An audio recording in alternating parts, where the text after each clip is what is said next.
Before we get into the news, I need to ask something quick from you if you follow Manchester City every day. Drop a like now, check that you're subscribed, and turn on notifications. It helps massively for this content to reach more supporters and make sure you don't miss absolutely anything that happens behind the scenes at City, especially at such a decisive moment in the season.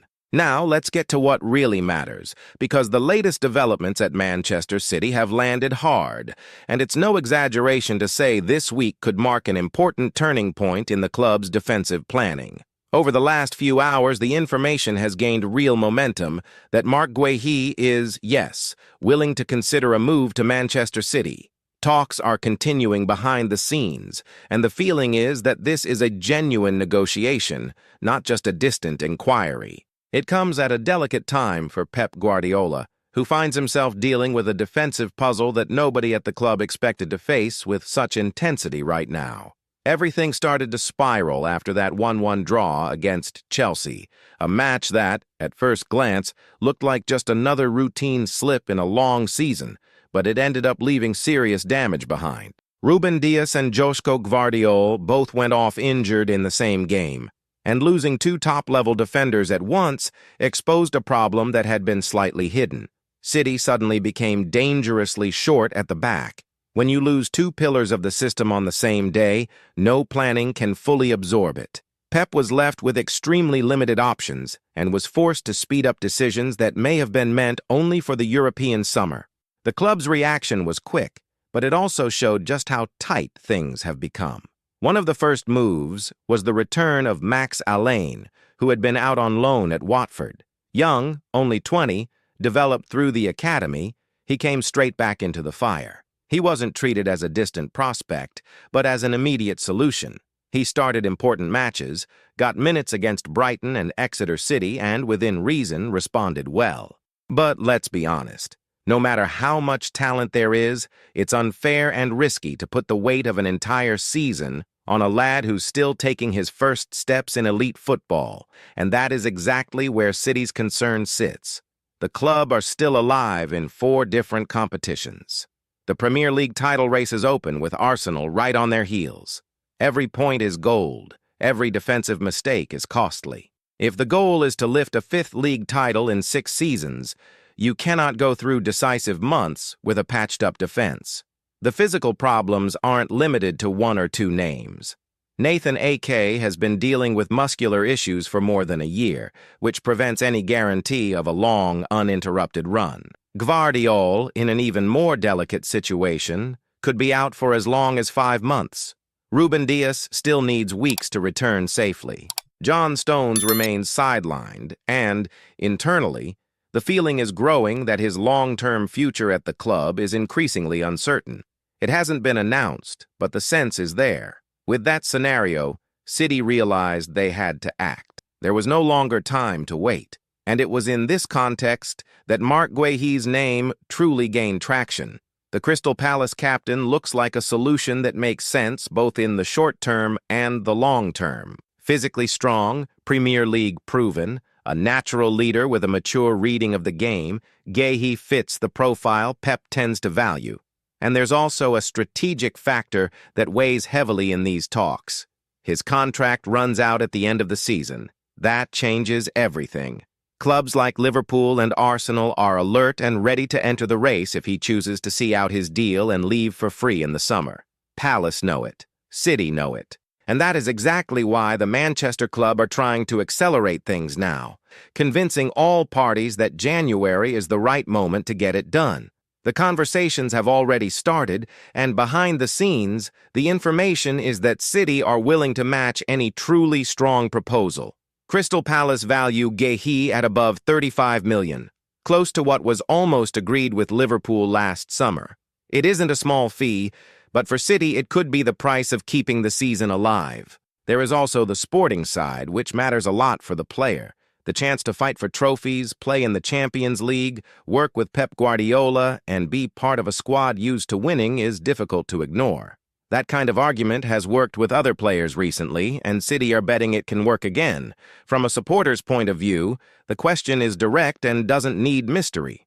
Is Marc Guehi the right name to eventually fill the space that could open up if Stones departs, or if Ake's fitness remains unstable? Does he have the level to become a fixed piece in a City side that wants to stay dominant in England and Europe? The answer isn't simple, but the move clearly shows the club do not intend to sit still and hope the defense sorts itself out. City understand that, if they want to remain at the top, they need to anticipate problems, not just react to them. And while this negotiation continues to move forward behind the scenes, another important piece of news has surfaced and brought a bit of relief for Pep Guardiola, especially with the Manchester derby approaching. Next, Manchester City should receive a hugely needed defensive boost ahead of the clash against Manchester United. After weeks dealing with an endless list of absences, a positive update has finally appeared in the medical department. The lack of key players has become a constant theme in recent matches. The heavy run of fixtures, combined with injuries and absences due to international commitments, forced Pep to be creative all the time. Improvisations became routine. Adjustments that were never meant to be long-term dragged on far longer than planned. On top of the injuries already known, the Africa Cup of Nations also removed important options from the squad. Add it all together, and City hit moments where they practically didn't have enough experienced defenders to rotate the side with any comfort. But now the picture is starting, slowly, to change. After Algeria's elimination from the Africa Cup of Nations, Rayan Ait-Nouri is expected to return to Manchester later this week. The club's plan is to have him available for the trip to Old Trafford, and the timing could not be better. City are entering a brutal sequence of matches.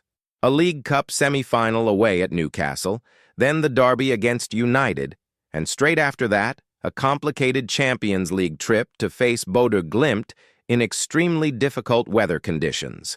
Even if Ait-Nouri doesn't return and immediately take a starting spot, simply being available changes the whole situation. He offers rotation, protects overloaded players, and gives Pep more tactical options. He's a player who understands his defensive role, but also contributes when City need to be more aggressive down the flanks. Of course, it will depend on the physical condition he returns in. But the internal feeling is that this comeback arrives at exactly the moment the squad most needed breathing space. This return from Ait-Nouri cannot be analyzed as just another player coming back from an international tournament.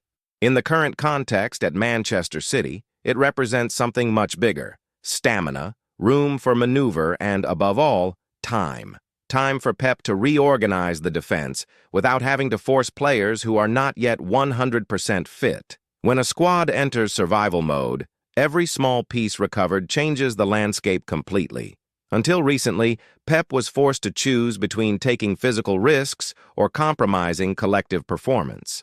Now, with Ait-Nouri back, there is the possibility of managing minutes more intelligently, something that has always been an obsession for the manager. The importance of that only grows when you look at the calendar. The Manchester United derby is never a normal match. It doesn't matter the form, it doesn't matter the table, it doesn't matter the emotional moment. It is always intense, physical, chaotic. Going into that kind of game with limited defensive options is asking for trouble. Having one more reliable alternative, even if it's from the bench, completely changes how you read the match. And it doesn't stop there. Right after that comes a tough European run with long travel and adverse conditions. Bodo Glimt at home turn every match into a physical and mental test. Extreme cold, a difficult pitch, a relentless tempo. In moments like that, a short squad becomes a serious problem. That is exactly why City value every return, every recovered piece, every available name. When you combine this scenario with the possible arrival of Marc Guehi, the puzzle City are trying to assemble starts to make sense. It's not an isolated decision. It's a direct response to a critical point in the season. Pep isn't thinking only about the next match, but about how to get through the coming months without losing competitiveness on any front. And while supporters are still processing these defensive movements, another element appears that shows how City approach football differently from most clubs. Behind the scenes, Manchester City continue to monitor the market closely, even without any obvious urgency. One of the names being watched with attention is Brentford's right back, Marc Guehi. Young, physically strong, and clearly improving in the Premier League, he has entered the radar of several European giants. That doesn't mean City will make an immediate move. Quite the opposite. The club's approach has always been to observe before acting. January is rarely a window of chaos at the Etihad. The focus is to identify profiles that can, in the future, fit Pep's system, and Guehi fits many of the criteria City value. At just 21, he has already become a guaranteed starter at Brentford. He has started every league match this season, and that doesn't happen by accident. It shows the manager's trust, consistency of performance, and competitive maturity. He isn't just an attacking fullback, but a solid defender, intense in duels, and capable of maintaining his level over 90 minutes. It's no surprise other clubs are watching. Tottenham and Newcastle are following closely. Major European clubs are also monitoring. That kind of collective interest usually inflates prices and accelerates decisions. But Brentford, aware of the player's potential, are showing no hurry to sell. From City's point of view, this is still in the realm of strategic observation. Guehi is seen as a future name, someone who could eventually be part of a planned transition in the defensive unit. No desperation, no rush. It's City being City. That approach also links directly to the situation around Matheus Nunes, which creates long-term doubts within the squad. When the club watches young defenders with adaptability, it is, in practice, protecting itself against future uncertainties. It is layered planning, something that has defined this project since Pep Guardiola arrived. In the end, everything connects. The possible arrival of Marc Guehi meets an immediate need. Ait Nouri's return eases the pressure at a critical moment. The monitoring of Marc Guehi shows City don't lose sight of tomorrow, even when today demands urgent decisions. For supporters, the message is clear. Manchester City recognize the problems, understand the moment, and are acting strategically, without panic, but with firmness. This isn't a club reacting at random. It's a club that knows exactly where it wants to go and which pieces it needs to stay there. Now I want to hear from you. How much do these moves make you feel confident for the rest of the season? Do you believe City are doing enough to keep fighting for every trophy?